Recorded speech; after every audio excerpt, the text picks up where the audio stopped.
Bienvenidos al siguiente video donde hablaremos sobre la teoría neoclásica en la organización. Tema, le damos paso a la teoría general de los sistemas, pero para hablar de esta teoría debemos saber por qué surgió, y es allí donde nace la Gran Depresión. Este fue el nombre con el cual se bautizó la crisis económica que estaba enfrentando Nueva York en los años 1929. Se caracterizó por el desplome de la bolsa de valores. También se le conoció como Jueves Negro y se prolongó hasta la década de los 30, ocasionando consigo lo que fue la pobreza, el desempleo, el quiebre de los bancos e industrias y un malestar social. También se tomaron medidas de solución como lo fue la reducción de los gastos públicos, el reforzamiento de la moneda, la disminución de los salarios y de los gastos sociales. Una de las razones de la depresión fue la inflación monetaria que dio como resultado una política de dinero barata y la facilidad de los créditos, así como también la estructura bancaria que estaba formada por múltiples y pequeños bancos cuya supervivencia financiera solamente dependía de la alza de valores de la bolsa. Esta crisis duró desde 1929 hasta 1939. Fue la peor crisis económica que vivió Estados Unidos.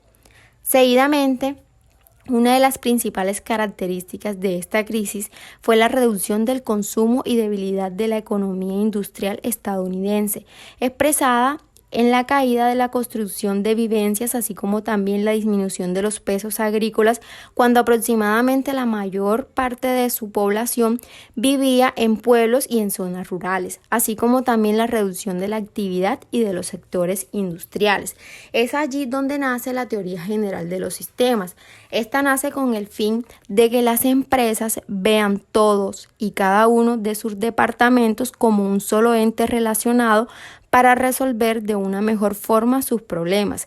En este sentido, su estudio es de gran importancia para la comprensión de muchos fenómenos que ocurren dentro de las organizaciones, no simplemente en eso, sino en todos los ámbitos empresariales.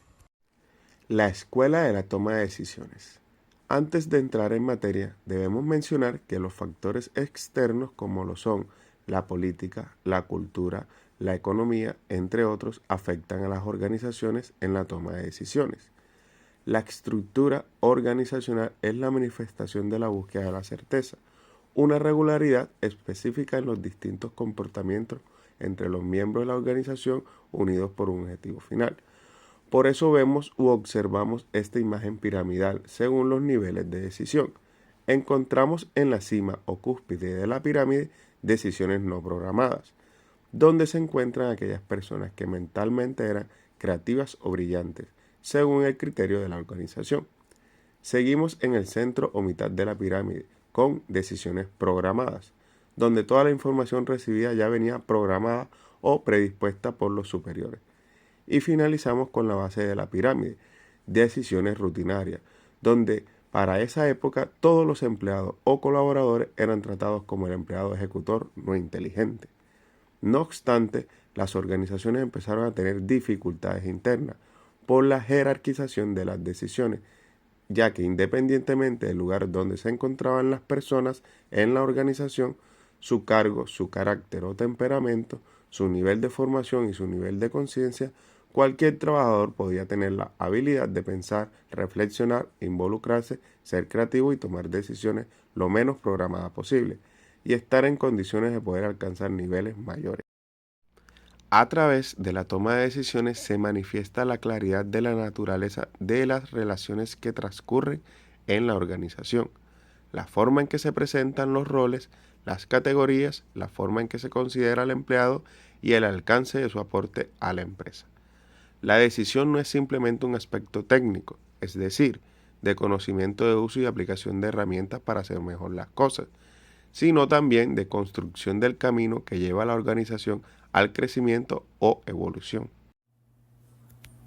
La organización como sistema político. Básicamente la idea de política va de la mano con la visión de que donde los intereses priman y se consideran una prioridad, la sociedad debería permitirse y proporcionar la posibilidad de resolver problemas, conflictos o diferencias mediante la buena negociación. Esto tiene mayor relevancia cuando las personas tienen distintas formas de pensar y actúan bajo su propia convicción.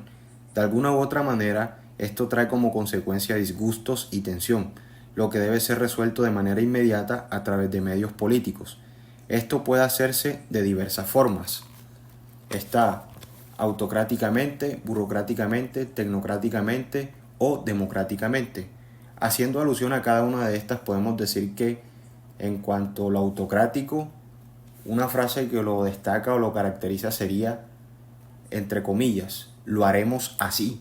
Es una orden completamente lineal. Burocráticamente sería, se supone que debe ser así. Algo que ya está estipulado y que por ley todos los integrantes de alguna organización, por ejemplo, tienen que seguir ese reglamento. Tecnocráticamente haría alusión a lo siguiente: lo mejor es hacerlo así. Esto en modo, pues, de opinión. O democráticamente, que esta sí suele ser un poco más abierta. ¿Cómo lo hacemos? Es una pregunta abierta al público. Hablemos ahora sobre los conflictos. Los conflictos suelen presentarse cuando los intereses chocan. Es la existencia de actitudes, ideas, sentimientos o intereses antagónicos que pueden generar controversia. Esto se puede presentar de carácter personal, interpersonal o entre grupos o coaliciones rivales que se pueden desencadenar en cualquier medio, incluso dentro de las organizaciones. Hablemos del poder. El poder es aquel intermediario a través del cual los conflictos, diferencias e intereses son resueltos de manera eficaz.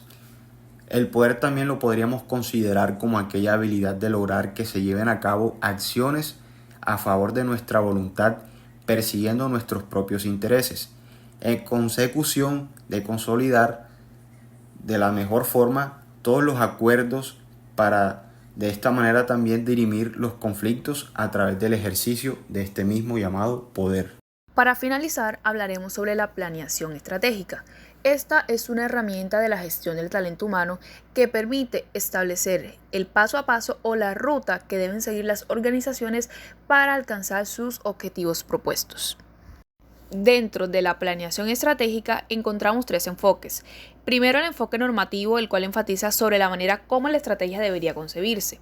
Y segundo, el enfoque descriptivo, el cual enfatiza sobre los procesos que debemos realizar para la formulación de dicha estrategia. El autor Mintzberg en el 98 identificó una serie de escuelas o paradigmas del pensamiento estratégico. Analizaremos cuáles son estas.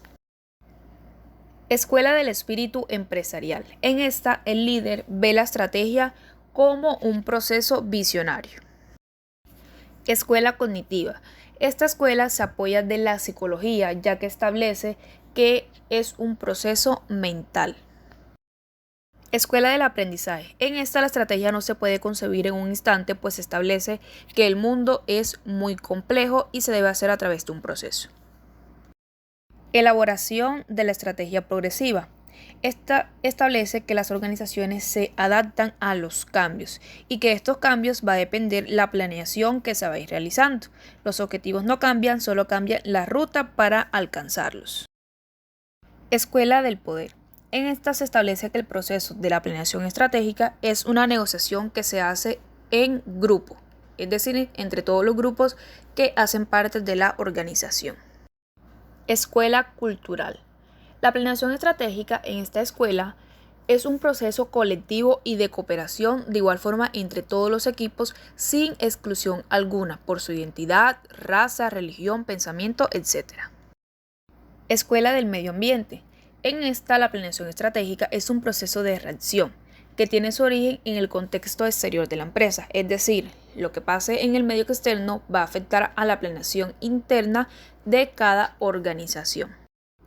Por último, tenemos el enfoque taxonómico, el cual establece que integra los anteriores, el normativo y el descriptivo, es decir, que en este ya se une lo que es planear la estrategia y los pasos que se deben seguir.